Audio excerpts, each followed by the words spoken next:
ng inyong pong doktor sa puso. So this morning ang ating topic ay about kidney.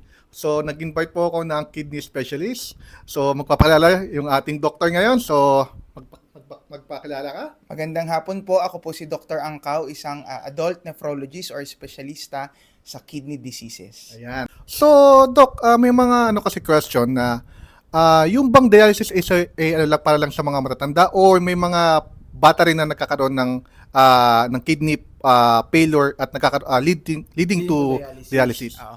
Ang kidney disease or ang pagdadialysis ng isang pasyente ay walang pinipiling edad. Kahit meron tayong mga pasyente na may nakita ko 4 years old, 5 years old, tas meron din mga matatanda. Pinakamatanda ko na dialysis 92 years old, no? Walang pinipiling edad, no? Depende na lang po yan kung ano ang nagiging cause ng pagkasira ng kidney or bato ng pasyente na nagdudulot ng dialysis. Okay. May mga sa akin kasi question na pag ba ikaw nag-start ng magdialysis, no, or kidney replacement, ito ba signs na end of the world na, kumbaga wala nang Wala nang pag-asa? pag-asa. So yun ang laging question ng mga matatanda, no?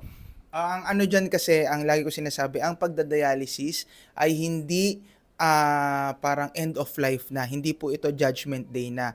Ang pagdadialysis po, pwede natin itong isipin na parang isang chapter ng libro mo, panibagong chapter. Ito po ay dapat magpapahaba pa ng iyong buhay, no? Mag-extend ng life natin. Pero pinakamaganda pa rin is ma-kidney transplant yung mga pasyente na pwede or candidate for kidney transplant.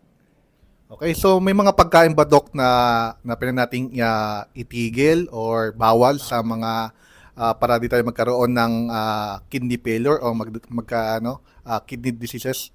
Well, wala naman na particular food, no, na that can damage directly yung ating kidneys, no. Ang sinasabi ko na sa pasyente, iwasan natin yung mga pag-take ng mga gamot na hindi naman prescribe ng inyong lehitimong doktor, no. Kasi Example. naku, wag na tayo pero yung mga sinasabi ko lang hindi prescribed, no.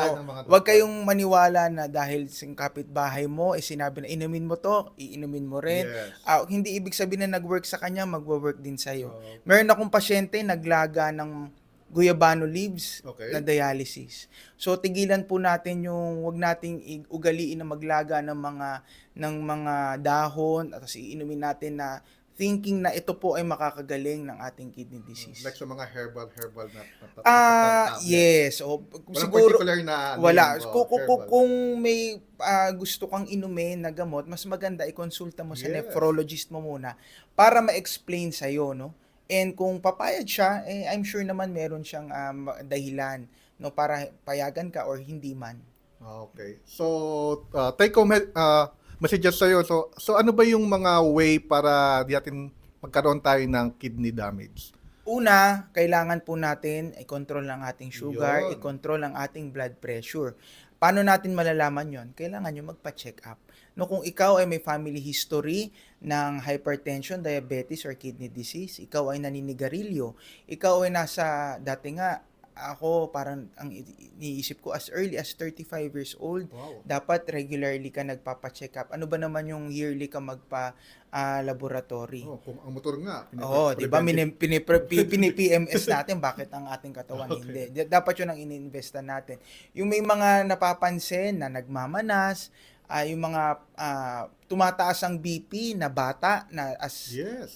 below 35 years old, 27, 28 na nagwa 170, 180, 160 ang BP, dapat magpa-check up po kayo ng mga laboratories nyo at magpatingin po sa nephro, sa cardio, or sa internist, no? Or sa mga GP. I'm sure naman po knowledgeable naman po lahat tayo dyan. Yun.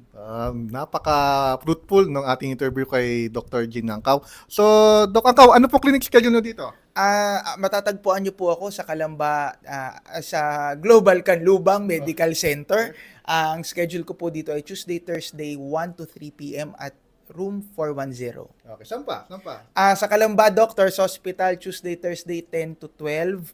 And sa Pasita, sa Westlake Medical Center, Monday, Fridays, 1 to 3 p.m. Meron din kami sariling clinic sa Pasita, Angkaw Clinic, ANGCAO Clinic. Check nyo na lang po sa Facebook. Okay. So, thank you. Maraming salamat sa pag-unlock sa aming pag-interview kay Dr. Thank you din Angkaw. po for having me, Dr. Willis. Okay. So, thank you. Thank you. Okay.